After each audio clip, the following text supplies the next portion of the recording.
हमारे घर बनी हाशिम के मेहमान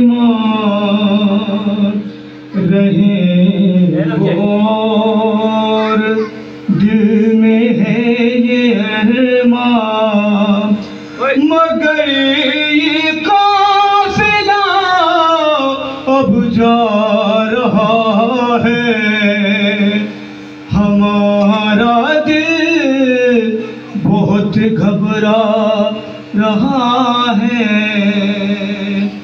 फजल फरहान ने देखा ये मंजर, अज़ा खाना बढ़ा बोले तड़प कर, हमारा घर उजड़ने जा रहा है। हमारा दिल बहुत घबरा रहा है।